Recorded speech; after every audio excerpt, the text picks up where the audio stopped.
విజయనగరం జిల్లాలో కొత్తగా నిర్మించిన భోగాపురం ఎయిర్పోర్ట్లో మొదటి విమానం విజయవంతంగా ల్యాండ్ అయింది. వాలిడేషన్ ఫ్లైట్ ఢిల్లీ నుంచి భోగాపురం వచ్చింది. ఎయిర్పోర్ట్ అభివృద్ధిపై రామ్మోహన్ నాయుడు కీలక ప్రకటన చేశారు. ఎయిర్పోర్ట్ కనెక్టివిటీ నుంచి కార్గో అభివృద్ధి వరకు అమరావతిలో అంతర్జాతీయ స్థాయి ఎయిర్పోర్ట్ నిర్మాణం వరకు విస్తృత ప్రణాళికలను వెల్లడించారు. విజయనగరం జిల్లా భోగాపురంలో నిర్మిస్తున్న గ్రీన్ఫీల్డ్ ఎయిర్పోర్ట్లో ఫస్ట్ ఫ్లైట్ ల్యాండ్ అయ్యింది. ఢిల్లీ నుంచి వాలిడేషన్ ఫ్లైట్ వచ్చింది. ఆ విమానంలో పౌర విమానయాన మంత్రి కింజరాపు రామ్మోహన్ నాయుడు, విజయనగరం ఎంపీ కలిశెట్టి అప్పలనాయుడు, ఏటీసీ చైర్మన్తో పాటు మరికొందరు ఉన్నారు. ఎయిర్పోర్టు పనులు 96% పూర్తయినట్టు జీఎంఆర్ సంస్థ తెలిపింది. జూన్ నుంచి ఎయిర్పోర్ట్లో ఆపరేషన్స్ ప్రారంభమవుతాయని అంచనా వేస్తున్నారు. Bhogapuram greenfield international airport Andhra Pradesh అభివృద్ధిలో గేమ్ చేంజర్గా మారబోతోంది. ఉత్తరాంధ్ర వాసుల చిరకాల స్వప్నమైన భోగాపురం అంతర్జాతీయ విమానాశ్రయానికి ట్రయల్ రన్ గా తొలి వాణిజ్య విమానాన్ని రన్వేపై ల్యాండ్ చేశారు. ఈ చివరి ట్రయల్ రన్ విజయవంతం కావడంతో ఈ జూన్ నెల నుంచే రాకపోకలు సాగించాలి అన్న ఆలోచనలో ఉన్నామంటూ మంత్రి రామ్మోహన్ నాయుడు ప్రకటించారు. జీఎంఆర్ గ్రూప్ ఈ విమానాశ్రయాన్ని నిర్మిస్తోంది. దీనికి పనుల కాంట్రాక్టును ఎల్ఎన్టీ సంస్థ చేపట్టింది. వీరు 40 ఏళ్ల పాటు నిర్వహణ బాధ్యతలు చేపడతారు. సుమారు 3.8 కిలోమీటర్ల పొడవైన రన్వేను ఇక్కడ నిర్మించారు.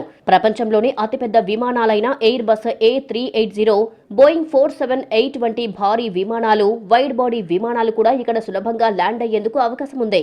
భోగాపురం ఎయిర్పోర్ట్ను ఉత్తరాంధ్ర అభివృద్ధికి కేంద్రంగా మార్చే దిశగా కేంద్ర ప్రభుత్వం అడుగులు వేస్తోంది.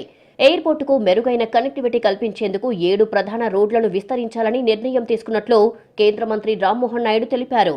కేవలం ప్రయాణికుల రవాణానే కాకుండా కార్గో అభివృద్ధిపై ప్రత్యేక దృష్టి పెట్టినట్లుగా చెప్పారు.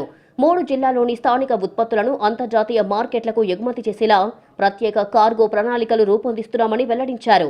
రాయ్పూర్ గ్రీన్ఫీల్డ్ హైవే నుంచి భోగాపురం ఎయిర్పోర్టుకు నేరుగా కనెక్టివిటీ కల్పించే ప్రతిపాదనలు కూడా ఉన్నాయి. ఇన్కమ్ జనరేషన్, రెండోది ముఖ్యంగా రైతులు కానీ లేకపోతే ఉత్పత్తిదారులు కానీ కంపెనీస్ కానీ వాళ్ళకు కూడా మేజర్ అడ్వాంటేజ్ కార్గో.